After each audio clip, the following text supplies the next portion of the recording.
J'aimerais expliquer un truc par rapport à la souveraineté politique.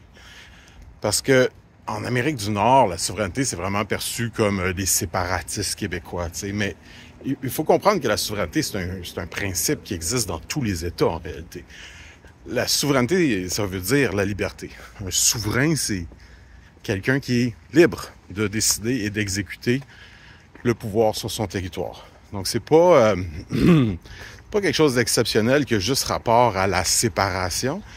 C'est un principe fondamental qui a rapport à comment on est libre d'exercer les lois sur notre territoire. Donc, par exemple, en Europe, Rome pas Rome, le Vatican est souverain, même si on pourrait dire qu'il est peut-être pas un pays, c'est pas grave, il est souverain. Puis, l'Italie aussi, évidemment, mais ça veut pas dire qu'elle fait pas partie de l'Union européenne, où il y a certaines lois qui s'exercent au niveau de l'Union européenne. Un peu de la même façon, on pourrait dire que les seules entités politiques vraiment souveraines au Canada sont les provinces. Parce que les villes, leurs chartes sont créées en fonction... Enfin, ils appartiennent à la province, si tu veux. Donc, c'est la province qui crée la ville.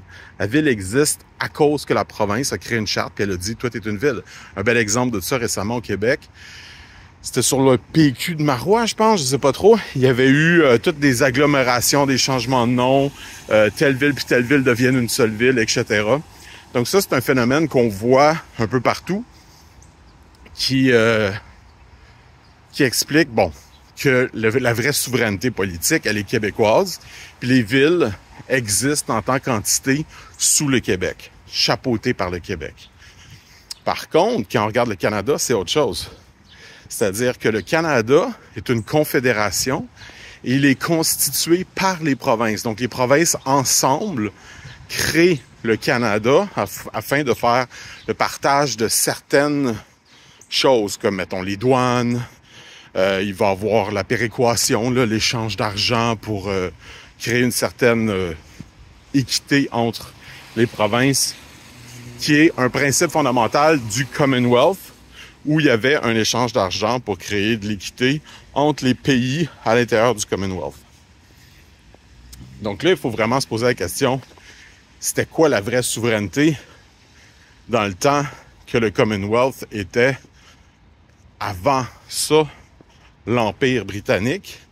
Le vrai souverain, la vraie souveraine, c'était le roi ou la reine, qui était ultimement le pouvoir, et les autres existaient sous ça. Mais il y a eu des indépendances des pays. La Jamaïque est devenue indépendante, l'Inde est devenue indépendante, le Canada aussi. Et eux autres existent en tant qu'entité souveraine à l'intérieur du Commonwealth. Mais, comme je disais, le Canada est une confédération. Donc, ça veut dire ensemble. Donc, c'est plusieurs fédérations ensemble qui constituent le Canada. Un bel exemple de ça, pareil comme les États-Unis, c'est que le pays a existé avec seulement un certain nombre de provinces ou d'États et on en a ajouté avec le temps. Donc, le pays est l'union de plusieurs provinces. Donc, pour conclure, les provinces sont déjà, d'une certaine façon, souveraines. Je sais pas moi, Ford en Ontario, whatever, il y a les mêmes principes que Legault au Québec, c'est-à-dire il veut s'assurer que le Canada centralise pas trop le pouvoir et lui laisse sa souveraineté de décider des choses telles qu'elles devraient être chez lui. Et les villes tirent un peu la couverte aussi.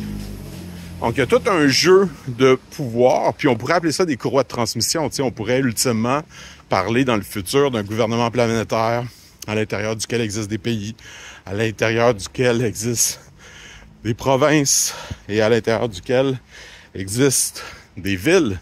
Et même dans les villes, tu vas avoir des mairies d'arrondissement, tu vas avoir des quartiers, tu vas avoir des comités de ruelles.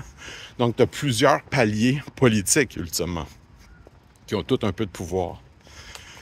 Mais, si on analyse bien comment le Canada est fait, le vrai pouvoir souverain est provincial. Les provinces créent les villes et les provinces ensemble créent le Canada.